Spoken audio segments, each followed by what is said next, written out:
राधे राधे साथियों, मैं इलेक्ट्रोहोम्योपैथ doctor RB. Goswami group के सभी सम्मानित चिकित्सक बंधुओं का और यूट्यूब पर अपने सभी फॉलोअर्स का बहुत बहुत हार्दिक अभिनंदन करता हूं। साथियों, हम पिछले 2 वीडियो से लगभग D3 से D4 कैसे बनाएं, इस शीर्षक के नाम से जो है हमारा लेक्चर चला हुआ है। और उसमें हमने जो है आपसे बात की थी कि D3 से D4 कैसे बनाना है, और BP और BC क्या है उसको भी विस्तार से बताया है। ऑइंटमेंट कैसे बनानी है, किडनी का फार्मूला कैसे बनाना है, कॉन्स्टिपेशन का फार्मूला कैसे बनाना है, और कंप्रेक्स कोल्ड और हॉट दोनों किस प्रकार से लगाने हैं, लोकल अप्लाई के लिए कैसे मेडिसिन तैयार करनी है, स्प्रे कैसे तैयार करना है, ऑइंटमेंट कैसे बनानी है इत्यादि के साथ में हमने जो है चर्चा की थी। आज हमारा D3 से D4 कैसे बनाए शीर्षक में पार्ट 3 है ये।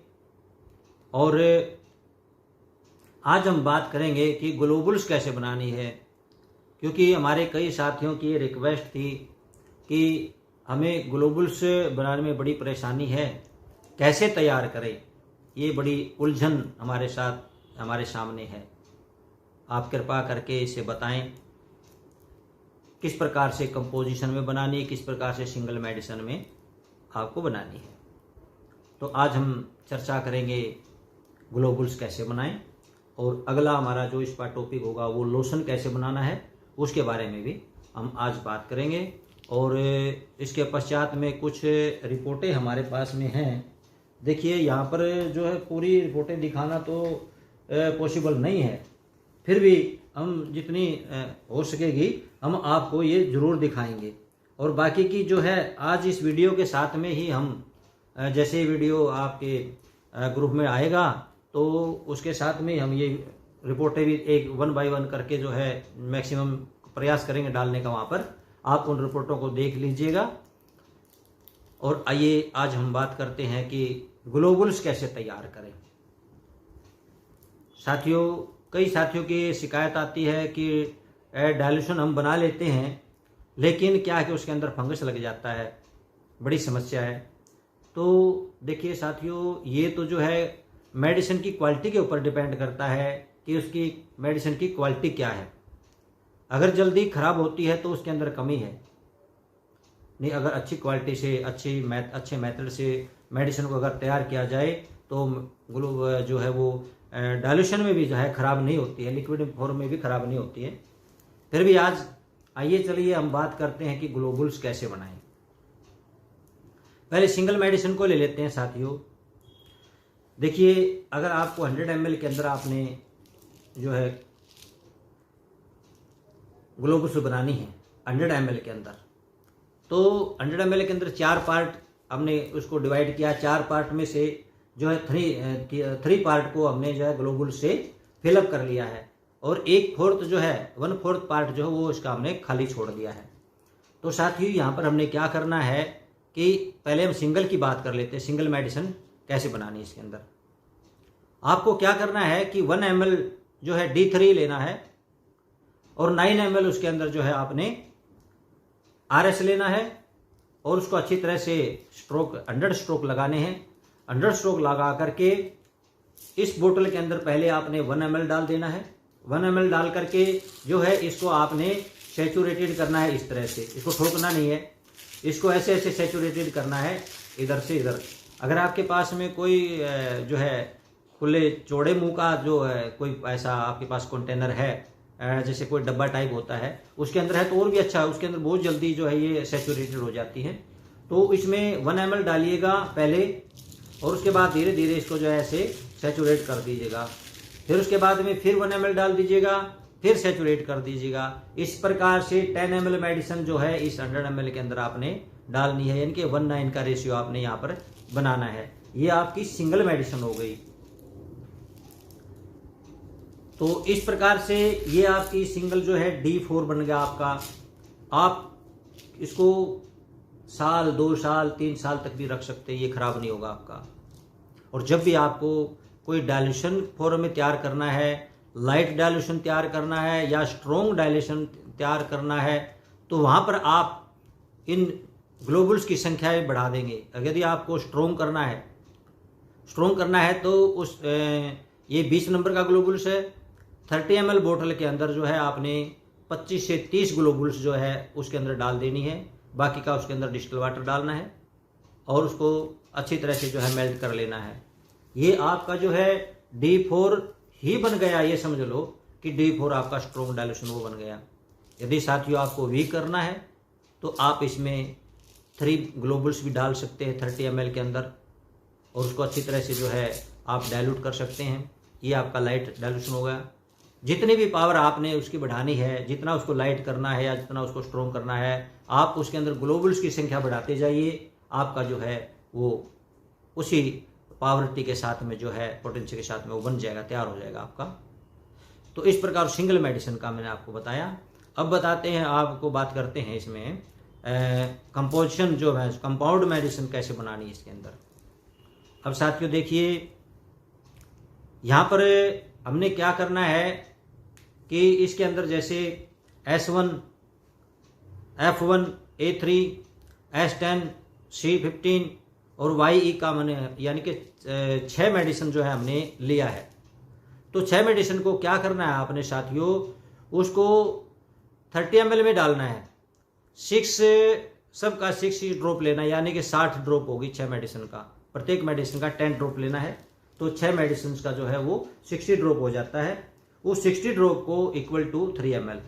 तो उसको आप जो है 30 ml की बोतल में डाल दीजिए और बाकी का जो 27 ml जो आपका RS है उसके अंदर RS मिला लीजिए।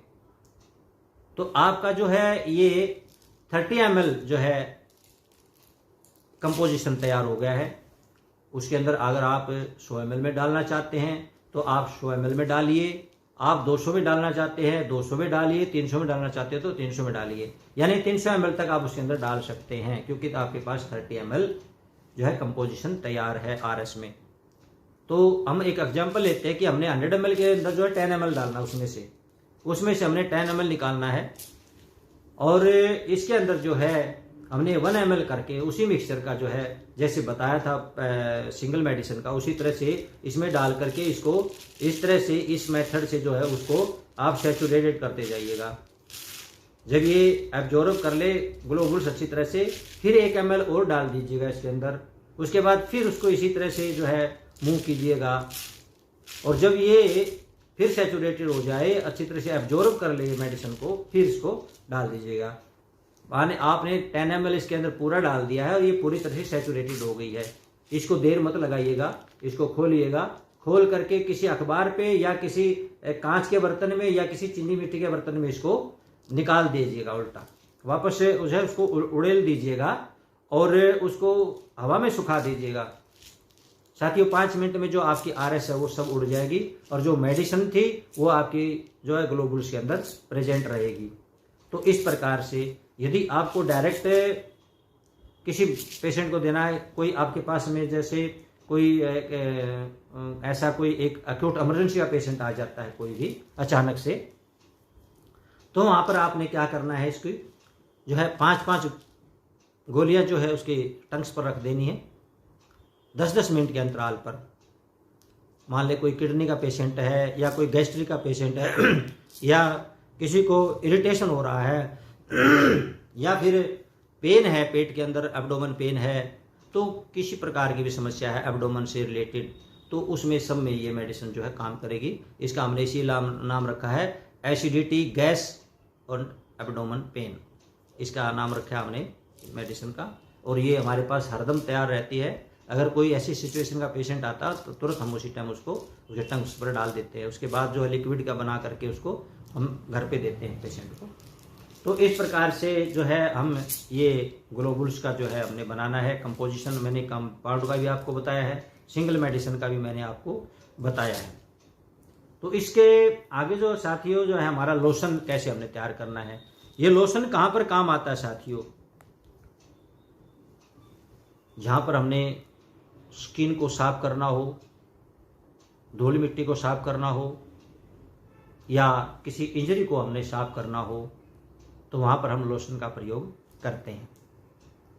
तो इसमें क्या करना है साथियों, लोशन के अंदर एक एग्जाम्पल के तौर पर मैं आपको बताता हूँ कि हमने किसी जख्म का लोशन बनाया है, किसी वुंड्स का, घाव का लोशन बनाया है, घाव को हमने साफ करना है, तो हम कैसे उसके अंदर कंपोजिशन मिलाएंगे। वहाँ पर हमने A2C5, वर्मीफुगोवन, GE और ब्लू इलेक्ट्रिसिटी, इसको D3 से लेना है साथियों हमने 12-12 ड्रॉप। ये 5 मेडिसिन है, प्रत्येक का 12-12 ड्रॉप जो है हमने वहाँ पर लेना है। मैंने पिछले वीडियो में बताया था कि जितने भी एक्सटर्नल यूज हैं सबको हम 1:9 के रेशियो से बनाएंगे। उसमें टोटल जो है 3 ml में जितनी भी ड्रॉप होती है 60 ड्रॉप हम जो है काउंट करते हैं उसके अंदर। तो उसको जितनी मेडिसिन है उनकी संख्या से उसको डिवाइड कर दीजिए, जो भी उसका आंसर आए तो उससे जो है उतनी उतनी बराबर की जो है डोज ड्रॉप उसके अंदर डाल लीजिएगा। तो इस प्रकार से आपका लोशन इसमें तैयार हो जाएगा। और एक बात का इसके अंदर, लोशन के अंदर आपने ध्यान रखना है कि कोई भी एंटीसेप्टिक के तौर पर हम लेते हैं जैसे, तो इसके अंदर हम RS लेंगे और थोड़ा सा उसके अंदर जो है लगभग 30% उसके अंदर डिस्टिल वाटर मिलाएंगे, 70% RS होगा उसके अंदर। तो उसको मिला करके अच्छी तरह से, यदि आपके पास कोई ऐसे स्प्रे का, जैसे मैंने पिछली वीडियो में दिखाया था, आपके पास कोई स्प्रे का ऐसा बोतल वगैरह है तो आप स्प्रे के अंदर उसको भर सकते हैं। जैसे कोई घाव होता है तो आप उस पर जो है स्प्रे से उसको साफ कर सकते हैं। पेशेंट को भी दे सकते हैं उसको कि इस पर जो है आप स्प्रे करते रहिएगा, आपको इन्फेक्शन नहीं बनेगा, घाव जल्दी ठीक हो जाएगा अगर ओपन रखना चाहें तो। और यदि उसको स्प्रे को जो घाव को है क्लीन करना है तो उसमें क्या है कि उसको जो है किसी स्वेब से ले करके भी आप साफ कर सकते हैं, या स्प्रे से भी जो है साफ कर सकते हैं उसको। और इस प्रकार से जो है लोशन जो है वो क्लीन करने के काम में आता है। तो साथियों, उम्मीद करता हूँ कि आप लोग को ये वीडियो पसंद आएगा। मेरी अपने साथियों से शिकायत है कि वीडियो तो हम बड़े अपना एक बेशकीमती समय निकाल करके जो हम लेकर के आ रहे हैं, लेकिन 2 शब्द बोलने के लिए आपके पास में नहीं होते कि सर हमने देखा है इसको, हमने नहीं देखा है, ये भी कहने की आपको आवश्यकता नहीं समझते आप। ये देख करके बड़ा दुख होता है। अभी इतना बिजी जो है शेड्यूल हमारा चला हुआ है, उसके बावजूद भी हम जो है 15-20 मिनट निकाल करके आपके लिए जो है ये वीडियो लेक्चर लेकर के आते हैं और आपको प्रयास करते हैं कि पूरा समझाने का किसी तरह से आपको समझ जाए। लेकिन साथियों, वीडियो ना देख करके फिर हमसे पूछते हो ऑइंटमेंट कैसे बनाएं, लोशन कैसे बनाएं, बड़ा दुख होता है उसमें। इतना बताने के बावजूद भी फिर भी जो है आप समझ नहीं पाते। चलो, हमारा कर्म है, हम कर्म करेंगे, बाकी आपको देखना है या ना देखना है वो आपकी इच्छा है। तो साथियों, आज के लिए इतना ही। और एक हमारे साथी हैं, वरिष्ठ साथी हैं, मैं उनका बहुत सम्मान करता हूँ। उन्होंने कुछ ब्लड प्रेशर से रिलेटेड, बाकी तो मुझे याद नहीं है, ब्लड प्रेशर से रिलेटेड कुछ बातें जो है सुझाव दिए थे। तो मैं इस वीडियो के माध्यम से हमारे वरिष्ठ चिकित्सक साथी को ये कहना चाहते हैं कि देखिए, ब्लड प्रेशर डायसिस्टोलिक या सिस्टोलिक कोई भी एबनॉर्मल हो, इलेक्ट्रोहोम्योपैथी के अंदर केवल एक ही प्रिंसिपल है कि इलेक्ट्रोहोम्योपैथी की मेडिसिन जो हैं वो किसी प्रकार का नुकसान नहीं करती हैं। अगर आप किसी हाई ब्लड प्रेशर वाले को मॉडर्न पैथी में उसको ब्लड प्रेशर बढ़ाने वाली मेडिसिन दोगे तो और ज़्यादा बढ़ा देंगी, लेकिन इलेक्ट्रोहोम्योपैथी में ये दोष रहित मेडिसिन है। अगर आपने मेडिसिन को दे भी दिया तो अगर बढ़ा हुआ है तो वहाँ पर वो मेडिसिन काम नहीं करेंगी, वो सब्साइड हो जाएंगी, उनका कोई इफेक्ट नहीं होगा। हाँ, जहाँ पर डिफिशियंसी है, जहाँ पर एंजाइम्स की आवश्यकता है सेल्स को, वहाँ पर वो सेल्स जो है जरूर उसे लेकर के जो है वो पुष्ट होंगी। तो यहाँ पर उन्होंने उदाहरण भी दिया कि सर जैसे सिस्टोलिक है वो 170 है और डायसिस्टोलिक है वो 110 है, 110 है। तो ऐसे में मतलब जो है क्या करना चाहिए, किस तरह से करना चाहिए। एक और उन्होंने एग्जाम्पल दिया कि ऊपर का जो है वो ज़्यादा हो जाता है, नीचे का जो है 90 या उससे नीचे भी रह जाता है, तो ऐसे में जो उनका बैलेंस कैसे बने। मैं इस वीडियो के माध्यम से अपने वरिष्ठ साथी को कहना चाहता हूँ कि इलेक्ट्रोहोम्योपैथी की मेडिसिन जो हैं उनका प्रिंसिपल है होमोस्टैट, स्टडी स्टेट में जो है ऑर्गन के फंक्शन को लेकर के आना। तो मेडिसिन देने से अगर हाइपर है वहाँ पर हम जो है लाइट मेडिसिन दे देते हैं, वीक डायल्यूशन वहाँ पर हम करके उसको देते हैं। तो इसका अर्थ ये नहीं कि आप वो मेडिसिन देते जाएंगे और फिर आपका जो बीपी आई है वो डाउन आ जाएगा, ऐसा नहीं होगा। उसके अंदर जो नॉर्मल स्टेज होगी वहीं पर आकर के वो अपने आप ही स्टेबल हो जाएगा, चाहे वो ऊपर का 180 का है या नीचे का जो है 90 का है या 80 का है। आप ये मत समझिएगा कि 80 का है तो ऊपर का 180 है तो वो 120 130 आ जाएगा 180 वाला और नीचे वाला और डाउन चला जाएगा। नहीं सर, देखिए हमारी जो है मेडिसिन इलेक्ट्रोहोम्योपैथिक मेडिसिन है ऑर्गन का संतुलन बनाती है, बिगाड़ती नहीं है, वो संतुलन बनाती है। अगर हाइपर में है तो उसको जो है नीचे लेकर के आएंगी, यदि हाइपो में है या स्टेबल है वहां पर तो ये मानिएगा एक जो स्वस्थ आदमी है उसका बीपी मान ले 120 और 80 जो है mmHg है, ऐसे को हम उसको जो है हाई ब्लड प्रेशर की दवाई दे देते हैं, मेडिसिन दे देते हैं। तो सर वहां पर उसको हाई ब्लड प्रेशर नहीं होगा, वो वहीं पर रहेगा, क्योंकि उसको उस सेल्स को, उन आरबीसी को, डब्ल्यूबीसी को, हार्ट को उस चीज की आवश्यकता ही नहीं है। क्योंकि अगर आवश्यकता होती तो वो इम्बैलेंस हो जाता, या तो हाई रहता या फिर कम रहता, तब उनको आवश्यकता होती है। तो ऐसी स्थिति में ये इलेक्ट्रोहोम्योपैथिक मेडिसिन है वो स्टडी स्टेट में जो है ऑर्गन के फंक्शन को लेकर के आती है, होमोस्टेट में यानी इक्वल, उसको न्यूट्रल करती है, नॉर्मल अवस्था में उसको लेकर के आती है। यदि हाइपर है तो उसको डाउन लाएगी, यदि हाइपो है तो उसको भी जो है वो समानांतर जो है स्टेज पर लेकर के आएगी।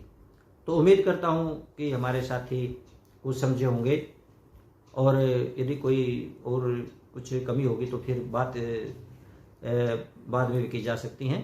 तो वीडियो जो है थोड़ा सा आज भी लंबाई हो गया है, तो उम्मीद करता हूं सभी साथियों को ये वीडियो लेक्चर जो है आज की ग्लोबल्स के बारे में, लोशन के बारे में बातें की हैं हमने, समझ में आया होगा, और बीपी के बारे में बात की है वो भी कुछ पल्ले आपके पड़ा होगा।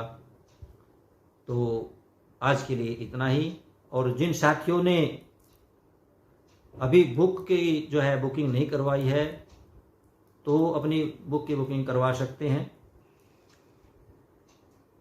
और हमारा जो अभी रिटर्न जो मैटर है वो प्रैक्टिस ऑफ मेडिसिन के अंदर जो है हम इंटर कर चुके हैं, और कुछ चैप्टर्स जो हैं हम उसके लिख चुके हैं, और जल्दी ही हो सकता है, क्योंकि साथियों हम अपना जो लंच टाइम होता है उसके अंदर जो है हम ये रिटर्न वर्क करते हैं, तो जल्दी ही हम इसे कंप्लीट कर लेंगे। आज के लिए बस इतना ही। राधे राधे।